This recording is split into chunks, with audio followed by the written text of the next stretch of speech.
First, your consciousness is not yours. Your consciousness is the consciousness of all humanity. Because what you think,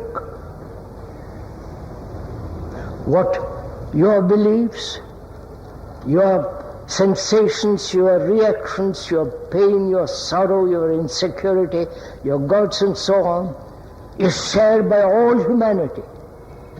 You go to America, go to England, Europe or Russia, China, human beings suffer.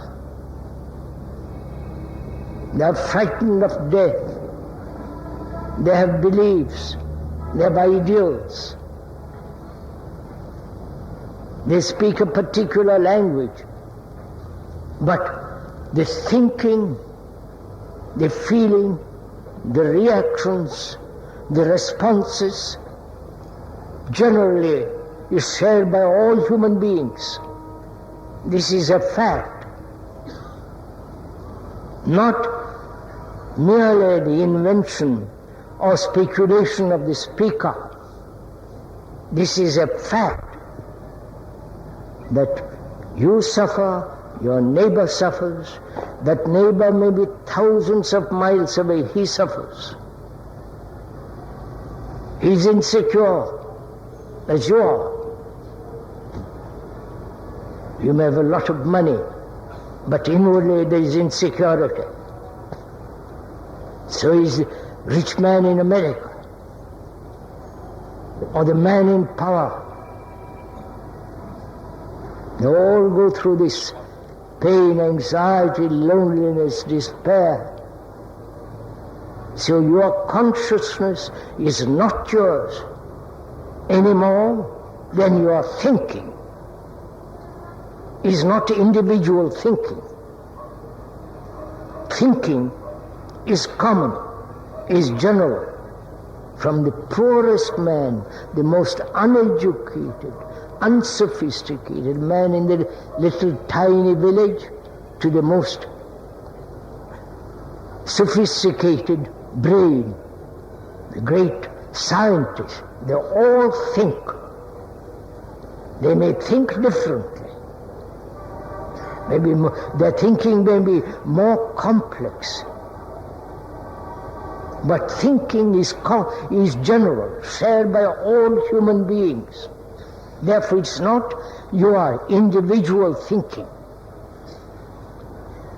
This is rather difficult to see and recognize the truth of it, because we are so conditioned as individuals. All your religious books,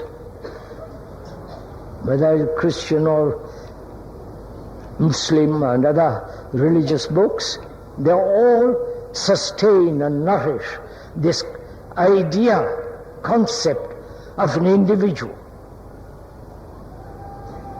You have to question that.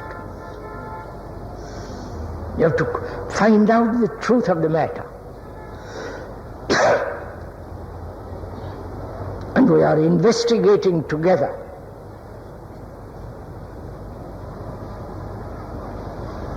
And we see that every human being in the world, however miserable, however low in the structure of society,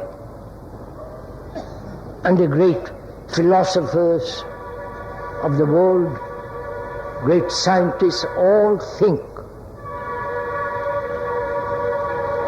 And again, human consciousness is similar, is shared by all human beings. Therefore there is no individual outside, peripheral. He may be more educated, he may be taller, he may be shorter. Outside the skin, as it were, he may be different, but inwardly he shares the ground of all humanity. This is a fact if you examine it very closely. But if you are frightened, if you are caught in the conditioning of being an individual, you will never understand the immensity and the extraordinary fact that you are the entire humanity. From that, there is love, compassion, intelligence. But if you are merely conditioned to the idea that you are individual, then you have endless complications, because it's based on an illusion, not on fact. The illusion may be thousands of years, but it's still an illusion. You are the result of your environment. You are the result of the language you speak. You are the result of the food you eat, the clothes, the climate, the tradition handed down from generation to generation.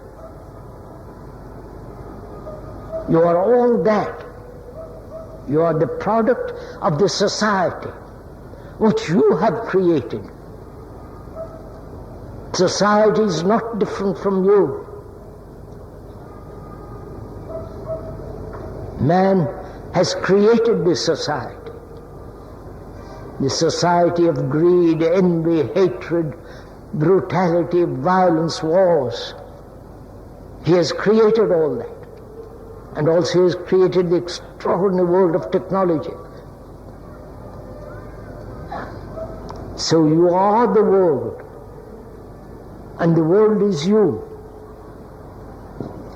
So you are the world and the world is you. Your conscious is not yours. It's the common, it is the ground on which all human beings share. All human beings think. So you are actually not an individual.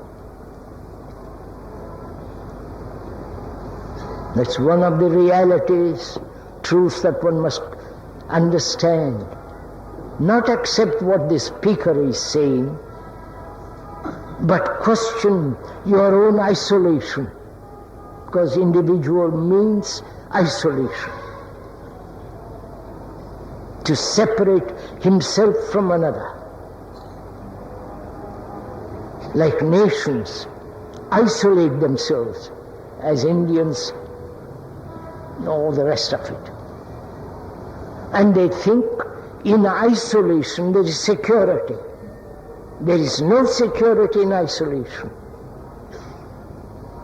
But the governments of the world, representing humanity of each country, they are maintaining this isolation.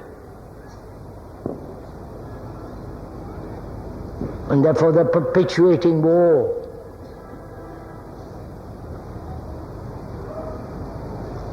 So,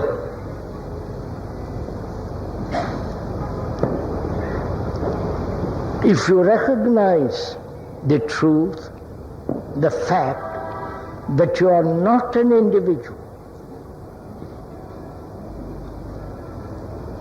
you may be short, you may be tall, but inwardly there is no division.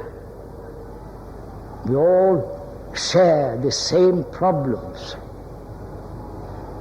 When you recognize that truth,